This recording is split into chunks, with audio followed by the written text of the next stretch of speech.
Shalom saudara, senang dapat berjumpa kembali di tengah-tengah ibadah pada Sabat siang hari ini. Saudara, penting untuk kita itu mengerti apa itu perubahan. Banyak orang ngomong soal perubahan, ngomong soal khotbah, tapi ada satu hal yang pasti saudara, perubahan tidak bisa disebut perubahan kalau tidak ada yang berubah. Benar nggak? Mau dikhotbahin, mau diomongin, kalau tidak ada yang berubah, tidak bisa disebut perubahan. Jadi perubahan tidak bisa disebut perubahan kalau tidak ada yang berubah. Untuk itu siang hari ini yuk kita belajar bersama-sama. Saya akan beri topik, marilah yang ingin berubah. Marilah yang ingin berubah. Yang akan saya ambil dari kitab Ulangan 28. Ulangan 28 ayat yang ke-13. Ulangan 28 ayat yang ke-13. Dan Yahweh akan membuat engkau menjadi kepala dan bukan ekor. Engkau akan tetap naik dan tidak akan turun. Ketika engkau mendengarkan perintah Yahweh Elohimmu yang aku perintahkan kepadamu pada hari ini untuk memegangnya dan melakukannya. Nah saudara, Bapak Yahweh ingin kita itu berubah dari ekor, dari dulu mungkin sebagai ekor mengekor, cuma ikut-ikutan orang lain, untuk menjadi apa? Menjadi kepala, yang juga kita bisa mengubah kehidupan orang lain saudara. Nah kitanya sendiri yang harus siap untuk diubah. Mau nggak saudara diubah oleh Bapak Yahweh? Baik pola pikir, perbuatan, atau ucapan dan lain sebagainya, sehingga kehidupan kita itu berguna bagi Tuhan dan juga orang lain saudara. Saudara, saya Kristen ini sejak kecil saudara. Mungkin dalam kandungan mami saya kata Pak Yanto bilang setelah lahir kita udah Kristen. Jadi Kristennya itu hanya Kristen keturunan saudara, tapi belum mempunyai hubungan pribadi dengan Bapak Yahweh. Jadi saya diambil oleh Bapak Yahweh itu tahun 1999. Jadi masa kecil, masa baby sampai remaja, saya kenal Tuhan hanya Tuhan keturunan aja, ikut-ikutan aja. Saya sering kali ibadahnya itu di gereja Katolik saudara, sampai sempat saya mau dibaptis secara Katolik. Ketika saya belajar agama Katolik, yang dibicarakannya itu bukan Tuhan Yesuanya, tetapi tabernakelnya. Pakaian pastor ungu itu apa sih gitu loh, pakaian jubah putih apa sih gitu, itu aja. Jadi ketika saya mau dibaptis, aduh udah deh pikir-pikir dulu deh gitu loh. Dan ketika saya ada masalah, saya selalu kelilingan jalan tol saudara. Jalan tol kan dulu sepi, nggak seperti sekarang kredit, kan muter tuh. Kalau dari Sunter naik, lewatin Gatot Subroto, turun lagi di Sunter. Jadi cuman bayar satu kali aja gitu. Dan kehidupan saya itu nggak tertib saudara.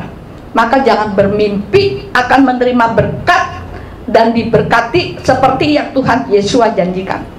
Dan saya percaya segala sesuatu yang terjadi di dalam kehidupan kita ini sesungguhnya tidak ada sebuah kebetulan. Kita ketemu saat ini pun bukan sebuah kebetulan. Kadang ada orang, gara-gara gue tuh dia kenal sama lu gitu.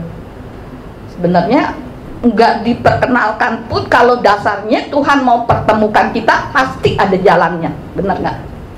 Bahkan Tuhan tahu benar rencana kehidupan kita itu seperti apa saudara. Coba kita buka Yeremia 29. Yeremia 29 ayat yang ke-11. Di situ dikatakan apa? Sebab aku mengetahui rancangan-rancangan yang aku rancangkan atas kamu, firman Yahweh, rancangan-rancangan damai sejahtera dan bukan kejahatan, untuk memberikan kepadamu masa depan dan harapan. Nah saudara, baca ayat ini luar biasa banget saudara. Saya tidak mengira akan dapat seperti sekarang ini saudara. Karena kalau dilihat kehidupan saya yang lalu-lalu, kayaknya nggak mungkin saya akan seperti sekarang ini saudara. Mimpi pun saya nggak mau. Kalau saya sekarang boleh komplain sama Bapak Yahweh, saya nggak akan mau jadi gembala saudara. Karena ribet saudara, gitu loh, ribet banget. Semua teman yang mengetahui saya itu bisanya hanya tertawa, tidak percaya kalau saya ini sudah berubah saudara. Dulu saya punya kerinduan agar Bapak Yahweh jamak saya terlebih dahulu. Karena jika Tuhan yang lebih dulu jamak kehidupan saya, jika saya salah jalan, Tuhan pasti akan meluruskannya. Sampai akhirnya saya banyak mendapat teguran itu dari firman Tuhan saudara. Makanya kalau saudara mau berubah, saudara baca firman Tuhan. Nanti di situ pasti ada ayat-ayat yang bisa menyentuh hati kita, saudara, yang bisa berbicara melalui firman Tuhan yang kita baca itu, saudara. Roma 10 ayat 17. Di situ dikatakan apa? Jadi iman itu dari pendengaran, dan pendengaran itu melalui firman Tuhan, gitu loh. Kemudian saudara, Yakobus 2 ayat 17. Yakobus 2 ayat 17. Di situ dikatakan apa? Demikian pula iman, jika dia tidak mempunyai perbuatan, dengan sendirinya dia itu mati. Jadi iman itu harus kita hidupkan saudara, supaya bertumbuh di dalam kehidupan kita. Jangan cuma hanya mendengar aja, gitu loh. Kemudian satu lagi, Ibrani 11 ayat 1. Di situ dikatakan apa? Dan iman adalah dasar dari hal-hal yang diharapkan, bukti dari yang tidak kelihatan. Apa yang mereka, teman-teman saya itu anggap saya nggak mungkin, ternyata Bapak Yahweh mempunyai rencana buat kehidupan saya saudara. Rencana Bapak Yahweh buat saya itu jauh ke depan, jauh sebelum sempat saya memikirkannya saudara. Saya sendiri bingung kenapa saya bisa seperti sekarang ini. Saat Tuhan mengetuk hati saya diperhadapkan pada dua hal saudara, ikut Tuhan atau ikut dunia saudara. Nah, makanya pada tahun 1999 saya memutuskan ingin berubah, karena saya mendambakan keselamatan. Saya belum kenal yang namanya Bapak Yahweh itu saudara, belum. Itu pun saya diejek oleh teman-temannya, dan teman-teman saya itu mengatakan pasti 3 bulan Priscilla akan balik kepada kehidupan lamanya. Itu ejekan teman-teman saya. Apakah saya down dibicarakan seperti itu? Enggak tuh. Saya terus berani ikut Tuhan, gitu loh. Karena Tuhan yang sudah memakai kehidupan saya. Karena itu saya tidak peduli dengan banyak orang berpikir bagaimana cara Tuhan memenuhi kehidupan saya nggak banyak berpikir saudara. Semua itu saya serahkan kepada Bapak Yahweh. Kewajiban saya hanya mempercayai firman-Nya. Hanya satu, taat dan setia kepada firman dan kepada Bapak Yahweh. Kemudian setelah saya diubahkan, apakah saya langsung jadi seperti ini? Enggak. Saya digembalakan saudara. Saya dibina saudara. Sama seperti peristiwa di mana sebelum Tuhan Yesus mati di atas kayu salib, terjadikan dialog antara Tuhan Yesus dengan Simon Petrus saudara. Kalau nanti saudara baca Yohanes 21 ayat 15 sampai 17, di mana Tuhan Yesus itu bertanya kepada Simon Petrus, Simon, apakah engkau mengasihi aku? Jawab Simon apa? Ya Tuhan, aku mengasihi engkau. Lalu apa jawaban Yesus? Ya, gembalakanlah dombaku. Sampai berapa kali Tuhan Yesus bertanya kepada Simon Petrus? 3 kali. 3 kali, saudara. Jadi saudaraku yang terkasih, penggembalaan itu penting, saudara.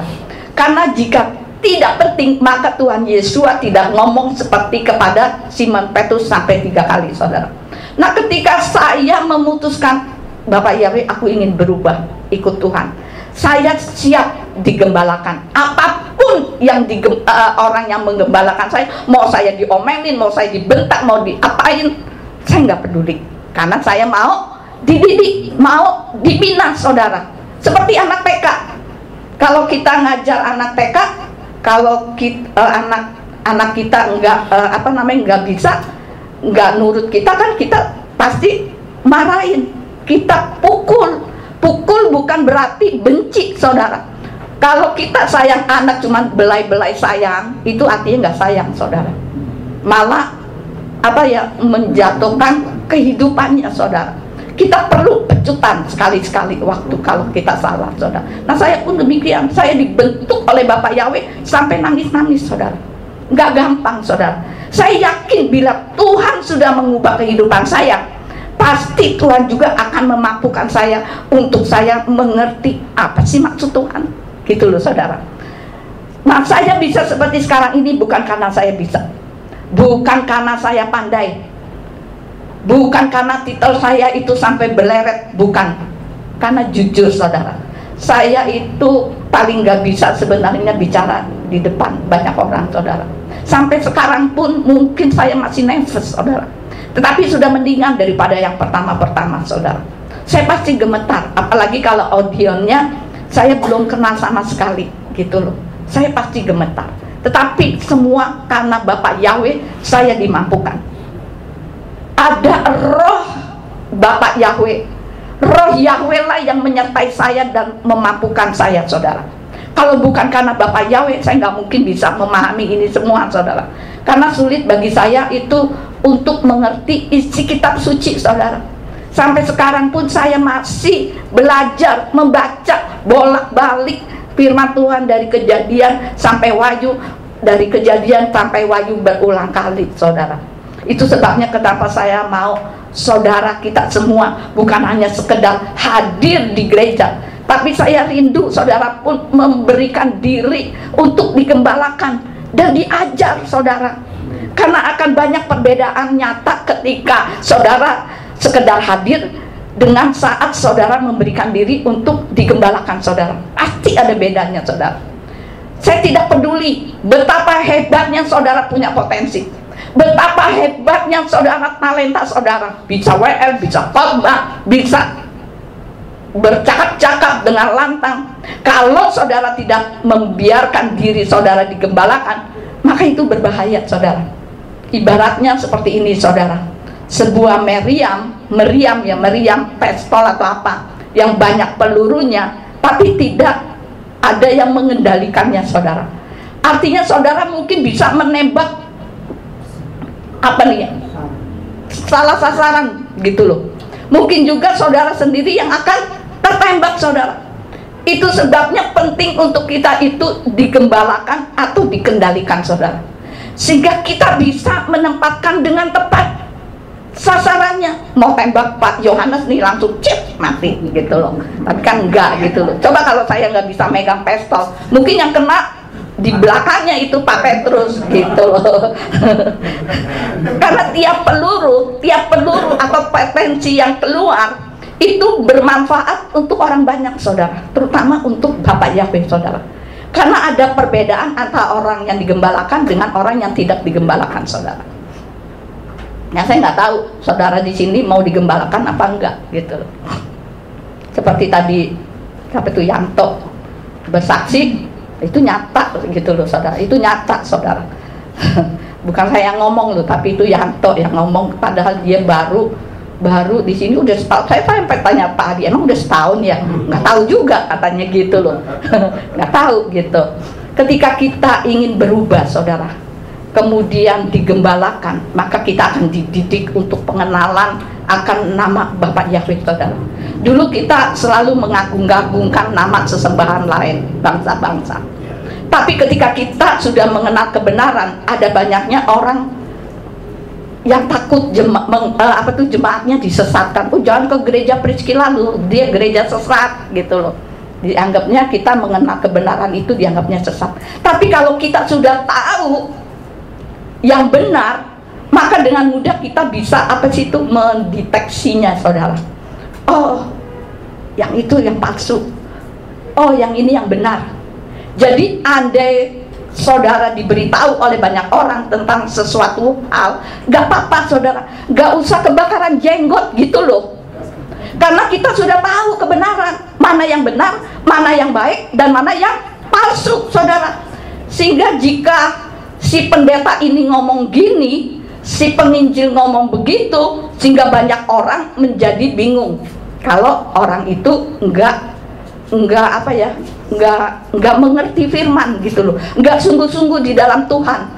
Saya beritahu kepada saudara, 10 orang pendeta saudara tanya, saudara akan mendapat 10 macam pendapat, mendapat 10 macam jawaban, saudara.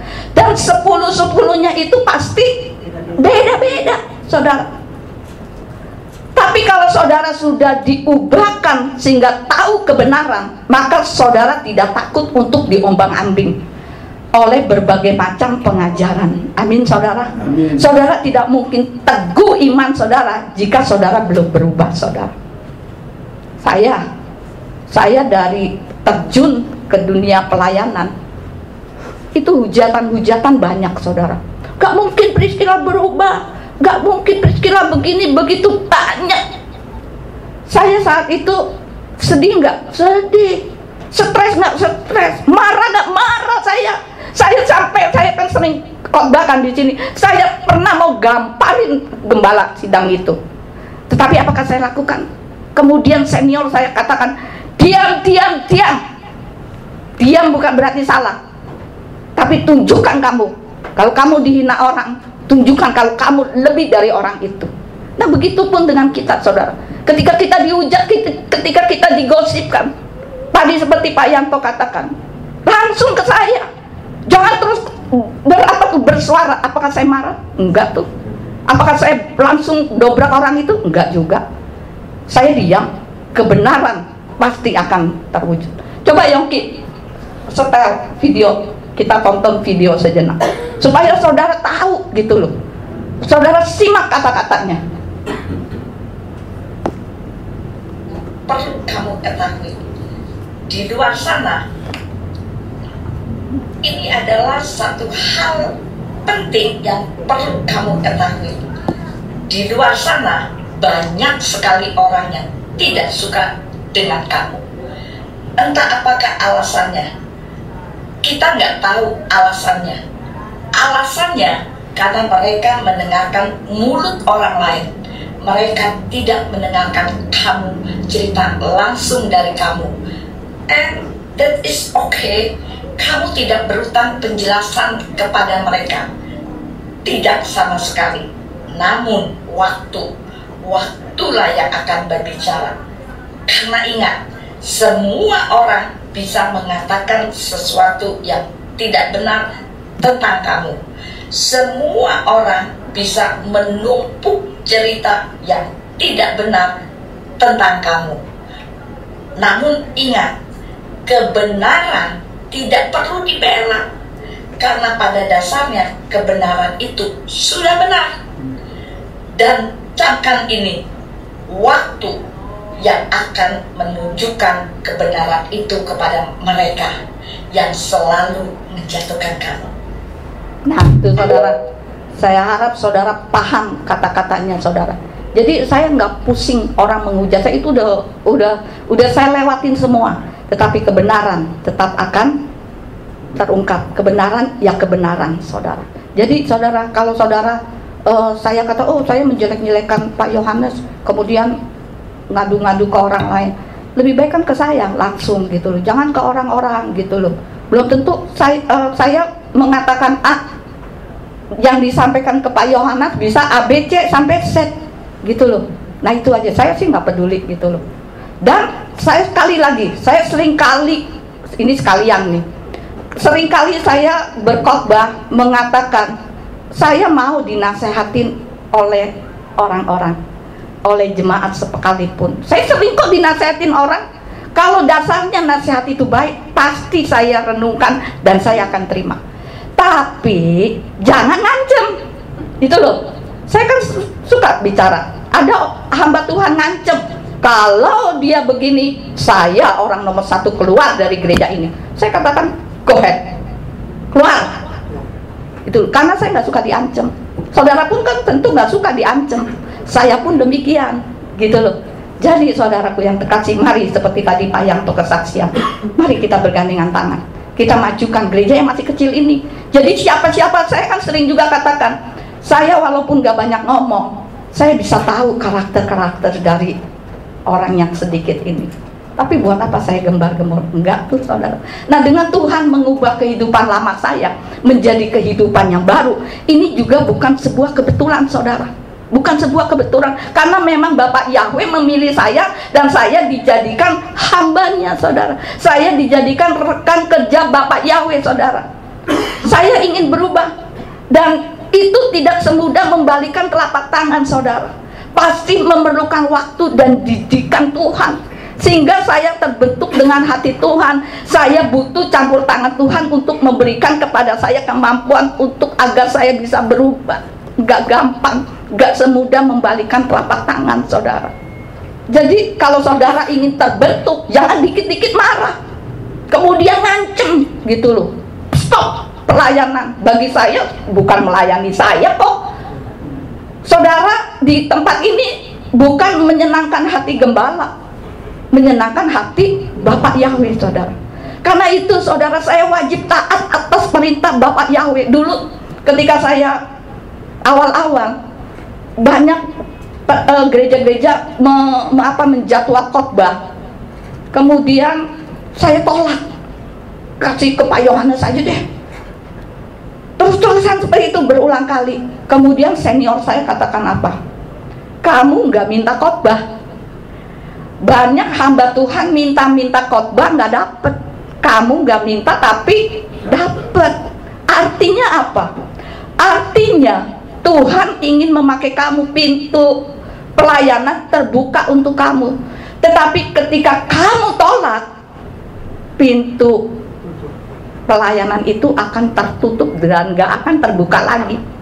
Gitu loh saudara. Sejak itu senior saya katakan, jadi ya, inget ya, dengan bentak gitu, inget ya, kalau ada pendeta yang jadwal kamu, jangan kamu tolak. Kalau sampai kamu berani tolak lagi, awas ya. Apakah saya marah? Enggak. Itu kan sebuah nasihat yang bagus. Saya anggap senior saya itu bapak saya, orang tua saya. Jadi andai saya marah sama saudara, artinya saya nih sebagai orang tua, karena saya di sini kan pemimpin, gitu loh. Kalau saya ngomelin Pak Yohanes misalnya, jangan marah, mungkin ada maksud, begitu ya Pak Yohanes ya. Marah nggak kalau saya omel? Enggak ya, awas ya. Karena saudara, dari kehidupan lama saya, banyak orang tidak percaya yang terjadi perubahan atas diri saya. Ada yang tertawa, ada yang mengejek, ada yang bergumam, mana mungkin Priscilla berubah. Karena kehidupan lama saya, selalu saya hidupnya hura-hura saudara. Apa yang keluar dari mulut saya itu perkataan yang sia-sia. Maka dari itu, dengan perubahan saya harus tunjukkan kalau saya ini memiliki watak hamasia. Karena saya bukanlah orang-orang sembarangan di mata Bapak Yahweh. Bayangin, dari banyak orang, kok yang dipilih saya gitu loh. Kok yang dipilih saya? Artinya Tuhan itu menaruh belas kasihan kepada saya. Saya adalah orang yang diperhitungkan Bapak Yahweh. Saya dipanggil Tuhan bukan untuk menjadi berkat saya, tetapi untuk menjadi berkat bagi banyak orang yang ada di sekitar saya. Saya yakin saya dikehendaki Tuhan lebih daripada itu saudara. Jadi setiap saya kenal dengan orang, saya pasti memberitakan kebenaran. Urusan orang itu mau kenal mau enggak bukan urusan saya. Yang penting kita sudah menyampaikan gitu loh. Nah, kenapa kita harus berubah saudara? Kenapa kita harus berubah? Yang pertama saudara, untuk menjadi berkat bangsa-bangsa, saudara. Kita ini kan dipilih Bapak Yahweh untuk menjadi berkat bagi bangsa-bangsa. Coba Yeremia 1 ayat yang ke-5. Di situ dikatakan apa? Sebelum aku membentuk engkau dalam rahim, aku telah mengenal engkau, dan sebelum engkau keluar dari kandungan, aku telah menguduskan engkau. Aku telah menetapkan engkau menjadi nabi bagi bangsa-bangsa. Nah, hal ini juga berlaku buat saya dan saudara sekarang ini, saudara. Sebelum Bapak Yahweh memakai kehidupan kita menjadi alatnya, pastikan terlebih dahulu kita itu harus bertobat, saudara, dari cara-cara kehidupan kita yang lama, saudara. Setelah itu baru kita berubah, kita dapat menjalankan tugas apa yang Tuhan berikan. Awalnya mungkin tugasnya yang kecil-kecil aja, terima tamu, cuman salaman, senyum gitu loh. Itu juga sebuah pelayanan, menyiapkan makanan, meladeni jemaat, itu juga sebuah pelayanan, saudara. Sekarang itu yang pertama. Sekarang yang kedua, saudara. Kenapa kita ingin berubah, saudara? Untuk memiliki hidup yang berarti. Untuk memiliki hidup yang berarti. 1 Korintus 1 ayat 28. Di situ dikatakan apa? Dan Elohim telah memiliki apa yang tidak terpandang, dan apa yang hina, dan apa yang tidak berarti, supaya Dia dapat meniadakan apa yang berarti. Saudara, Bapak Yahweh menjadikan hidup kita itu jauh lebih penting daripada kehidupan kita di masa lalu, saudara. Saya, orang-orang di sekitar saya itu sering saya dicemooh, saudara. Karena dari cara saya berpakaian, saya dianggap enggak rohani. Dari apa yang keluar dari mulut saya bicara ceplos-ceplos, saudara. Nah, dengan sikap hidup saya yang lama itu, saya tidak pernah diperhitungkan orang, saudara. Saya dianggap sampah di sekitar teman-teman saya, saudara. Sehingga saya, ketika saya berubah, semua orang tertawa. Nggak mungkin Priscilla berubah. Dan ada yang heran berkata, ternyata lu yang berubah daripada yang lain, gitu loh. Justru orang lain yang menilai sebuah perubahan itu, saudara. Rasul Paulus, sejak kenal Tuhan Yesus secara pribadi, Paulus yang dulunya namanya siapa? Saulus. Itu menjadi pembicaraan banyak orang di zamannya. Hidupnya itu kejam, penganiaya umat Tuhan, saudara. Tetapi setelah Paulus dijamah oleh Tuhan Yesus, sikapnya itu berubah total, sehingga membuat semua orang di sekitarnya itu merasa kagum, saudara. Begitupun dengan kehidupan saya, saudara. Kita ini sebenarnya berharga loh di mata Bapak Yahweh. Kita dijadikan ciptaan baru. Maka segala sesuatu yang lama seperti tidak tertib, hidup sembarangan, hidup tidak disiplin, suka ngegosip, suka ngomongin orang, menyampaikan omongan orang ke orang lain, harus sudah tidak ada lagi di dalam kehidupan kita, saudara. Gitu loh, saudara. Nah, seharusnya setiap anak Tuhan harus punya pengalaman seperti Paulus, yaitu ada perubahan total di dalam kehidupannya, saudara. Jangan cuma maunya jadi Kristen-Kristen aja. Saya sering katakan, orang yang datang ke gereja belum tentu rohani kok, gitu loh. Hamba Tuhan yang berkhotbah belum tentu juga rohani, tapi kan kita mau belajar, gitu loh. Salah sedikit, maklumlah. Kita ini keluarga kecil loh, saudara. Maklum kalau ada sedikit-sedikit slack, gitu loh. Tapi jangan ngancem. Kali lagi saya katakan, jangan ngancem. Saya nggak suka diancem. Dahulu boleh aja dia menjadi penjahat, saudara, menjadi penipu, pembenci umat Tuhan. Tetapi setelah dia mengenal Tuhan Yesus, ia berani menjadi saksi Hamasya tanpa menghitungkan untung ruginya, saudara. Untuk itu, saudaraku yang terkasih, saudara perhatikan coba kehidupan kita. Jangan kita menjadi batu sandungan bagi orang lain, saudara. Orang suka berkata lebih baik bekas bajingan atau bekas orang jahat daripada bekas pendeta, saudara. Serem, saudara, kalau itu bekas pendeta tuh, Priscilla bekas pendeta, sekarang penjahat, kan serem, saudara, gitu loh. Walaupun kita keluar masuk gereja, tetapi tidak tampak ada perubahan dalam kehidupan kita, maka orang akan berkata, untuk apa jadi Kristen? Jangan melayani dulu deh, gitu loh. Kalau belum sungguh-sungguh di dalam Tuhan. Jangan bangga banyak pelayanan, jangan bangga banyak pekerjaan Tuhan, gitu loh saudara. Tapi kalau sikap hidupnya belum beres, lebih baik stop, gitu loh saudara. Maka dari itu saudaraku yang terkasih, hiduplah yang tertib, tulus di hadapan Tuhan, sehingga hidup kita itu memiliki hidup yang berarti, yang memuliakan Bapa Yahweh saudara. Jika saya melihat 20 tahun yang lalu, kehidupan saya tuh begitu-begitu aja saudara. Tapi begitu saya diubahkan, saya sendiri bingung melihat diri saya saudara. Kok bisa ya saya seperti sekarang ini ya? Semua karena apa saudara? Karena kita dibawa dalam kemuliaan yang semakin besar saudara, gitu loh. Perubahan yang terjadi pada diri saya, bukan saya yang menilai, tetapi orang lain yang menilai dan berkata, Priscilla sudah berubah. Tapi dengan perubahan ini, saya kehilangan banyak teman saudara. Sempat saya komplain sama Tuhan, kenapa semua teman saya kok jadi hilang walaupun gak musuhan. Tapi Tuhan memberi hikmat kepada saya.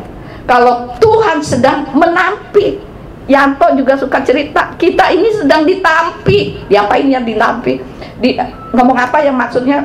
Yanto ngomongnya bukan menampi. Seleksi alam. Seleksi alam. Dan karena saya sedang diproses oleh Bapak Yahweh, sampai detik ini pun saya sedang diproses, maka saya harus keluar dari kehidupan teman-teman lama saya saudara. Dan ternyata Tuhan memberi teman-teman yang baru, yaitu saya dikelilingi oleh hamba-hamba Tuhan yang udah senior saudara, untuk menopang dan mendukung pelayanan saya, sehingga hidup saya ini semakin menjadi tertib dan berarti saudara. Saudara tahu nggak? Saya dapat WA, kan teman saya pernah cerita nggak ya? Saya kedatangan teman saya dari Swiss, warga Swiss, udah 5 bulan dia di Indonesia. Saya baru beberapa minggu ketemu, dan beberapa hari ini teman saya itu bilang, Cipris, yuk udah kita ke Swiss aja sama saya. Nanti di sana ada pelayanan, Cipris juga bisa bekerja. Saya jawab apa saudara? Aduh, aku belum bisa karena aku memikirkan gereja dan memikirkan jemaat. Udah kasih aja ke yang lain, nggak bisa. Saya tetap, hati saya udah di pelayanan, jadi saya nggak gebrak uya segampang itu, mentang-mentang ke luar negeri kemudian hayu aja, enggak. Saya harus berkata teman saya ini, ya coba berdoa aja, berdoa kepada Tuhan, nanti semuanya akan baik saudara. Kalau saya nggak mencintai saudara, saya udah gulung, udah tutup nih. Benar, saya kalau down, saya ingin tutup nih pelayanan. Tetapi karena saya cinta pelayanan, saya cinta saudara, saya masih bisa bertahan. Persekutuan 21 tahun, gereja ini 11 tahun saudara. Jika Tuhan sanggup mengubah kehidupan saya, Tuhan juga sanggup mengubah kehidupan saudara. Yang penting saudara ingin berubah, itu aja, gampang. Gimana cara berubahnya? Tunjukkan sikap hati yang benar, sikap hati yang tulus di dalam melayani pekerjaan Tuhan. Jangan seenaknya sendiri, gitu loh saudara. Jadi Kristen yang bertobat dan lahir baru sehingga terjadi perubahan nyata, buatlah orang lain itu bangga atas perubahan yang terjadi di dalam kehidupan kita saudara. Ada 2 macam untuk dapat berubah saudara, ada 2 macam. Yang pertama saudara, berubah berdasarkan hikmat. Berubah berdasarkan hikmat. Apa itu saudara? Saudara yang memimpin perubahan, bukan orang harus berubah sebelum terjadi perubahan saudara. Itu yang pertama saudara. Yang kedua saudara, berubah berdasarkan krisis. Artinya apa?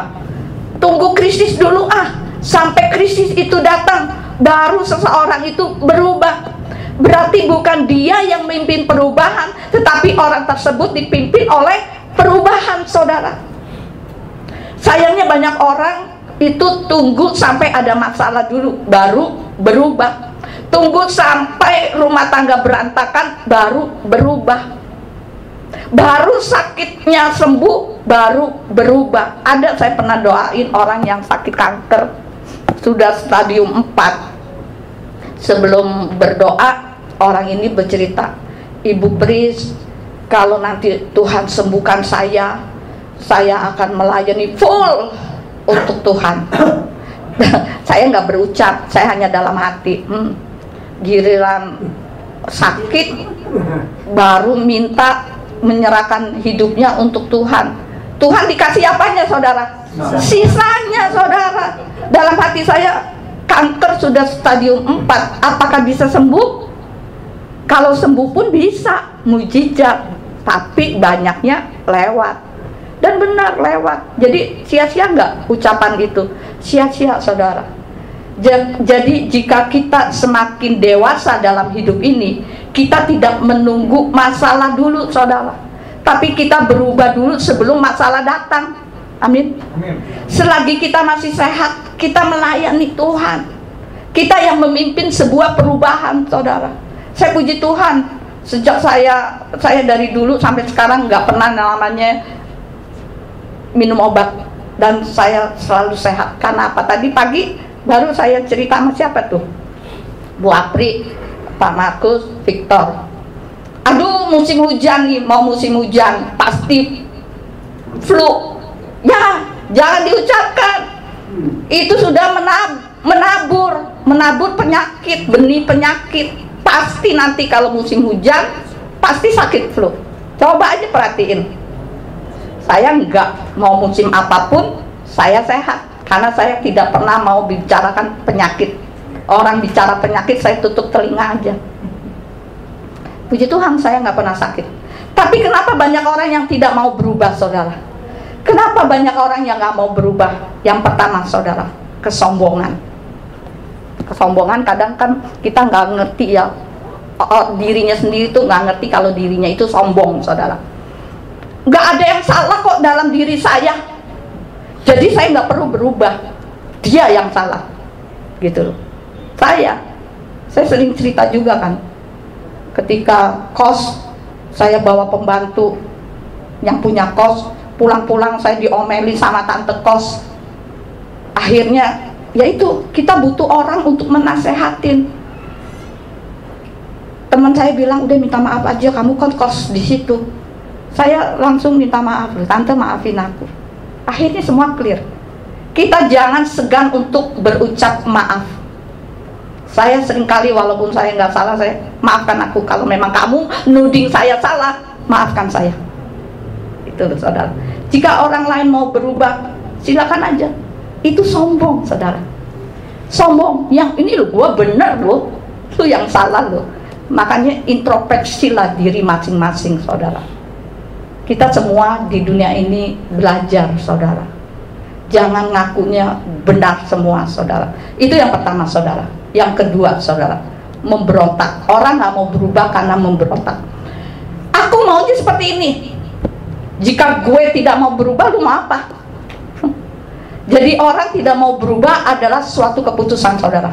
Masa depan saudara tergantung keputusan yang saudara buat, gitu loh. Saudara mau maju, ya ambil keputusan. Saudara mau stuck di situ, ya ambil keputusan. Itu yang kedua. Sekarang yang ketiga, malas. Aku sudah enak begini kok, ngapain berubah? Repot-repot amat sih lo, gitu. Nah, jika sudah begini, jangan kemudian nyalain Tuhan, saudara. Karena orang malas tidak akan mendapat tempat, saudara. Itu aja sih. Kemudian yang keempat apa? Cuek atau acuh. Biarkan dunia berubah. Aku sih enggak, aku begini aja. Kemudian yang kelima apa, saudara? Rasa takut, saudara. Takut jika berubah. Dia tidak mencintai aku lagi. Kalau aku berubah, dia nggak mencintai aku lagi. Karena setiap perubahan akan membawa dampak relationship, saudara. Coba kita buka 2 Raja-Raja 4. 2 Raja-Raja 4 ayat 2 dan ayat 6. Di situ dikatakan apa? Dan Elisa berkata kepadanya, apakah yang dapat aku perbuat bagimu? beritahukan kepadaku apa yang engkau miliki di rumah. Lalu dia berkata, hambamu ini tidak memiliki sesuatu di rumah kecuali sebuah buli-buli berisi minyak. Kemudian di ayat 6-nya dikatakan apa? Maka terjadilah ketika bejana-bejana itu sudah penuh, dia berkata kepada anaknya, berikan bejana lain kepadaku.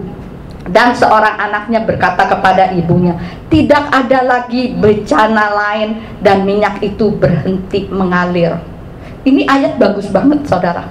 Nanti saudara renungkan, ayat ini bagus banget. Artinya apa, saudara? Kalau saudara bilang sama Tuhan, aku sudah tidak sanggup menampung, aku sudah tidak mau berubah seperti pelayanan ini, aku udah gak mau melayani gitu. Ya sudah, saudara mau melayani di gereja ini apa bukan, itu bukan hak saya. Saya nggak pernah mau memaksa orang-orang yang mau melayani di tempat ini, dan Tuhan pun juga tidak maksa. Maka saudara stop sampai di situ berkat Tuhan, saudara, gitu loh. Hati-hati, jangan sampai berkat Tuhan itu stop. Tapi jika kita terus berubah, daya tampung kita itu diperbesar oleh Tuhan, saudara. Itu aja, saudara. Saudara nanti renungkan, bagus banget. Jadi saudara, orang yang tidak mau berubah adalah, saya katakan dengan kasar ya kali, orang bodoh, saudara. Orang yang tidak mau mengizinkan Bapak Yahweh mengubah kehidupannya adalah orang yang stop akan berkat daripada Bapak Yahweh, saudara. Orang yang bodoh tidak akan mendapatkan apa-apa dalam kehidupannya, saudara. Karena itu saudara, saudara mau pilih yang mana? Ingin berubah atau enggak? Saudara ingin egonya saudara diperbesar atau enggak? Hanya saudara yang bisa menjawabnya, saudara. Apapun pilihan saudara, yang penting kita punya niat untuk berubah, karena Tuhan menghendaki tiap kita berubah menuju kemuliaan Bapak Yahweh, saudara. Jadi saudara, khotbah siang hari ini, kalau menurut saudara, khotbah Priscilla menyinggung gua. Semua khotbah, apa yang dikhotbahkan oleh hamba Tuhan itu baiknya tersentuh oleh kita semua, karena firman Tuhan untuk kita semua. Ketika tersentuh oleh hati kita, kita koreksi diri sendiri, kemudian kita minta ampun, kalau perlu minta maaf. Itu loh saudara, jangan egonya dibesarkan. Amin saudara, amin. Sekian firman Tuhan.